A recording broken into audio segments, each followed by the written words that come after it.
नवचम्पक पुष्पाभनासा दण्ड विराजिता ताराकान्ति तिरस्कारि नासाभरणभूषिता कदम्ब मञ्जरी क्लुप्त कर्णपूर्ण मनोहरा ताटङ्कयुगलीभूत तपनोडुपमण्डला पद्मरागशिलादर्श परिभावि कपोलभूः नव विद्रुम बिम्बश्री न्यक्कारिरदनच्छदा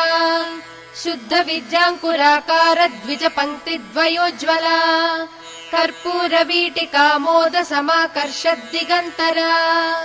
निज सल्लाप माधुर्य विनिर्भर्त्सित कच्छपि मन्दस्मित प्रभापूर मज्जत्कामेश मानसा अनाकलित सादृश्य चुबुक श्री विराजिता कामेश बद्ध माङ्गल्य सूत्र शोभित कन्धरा कनकाङ्गद केयूर कमनीय भुजा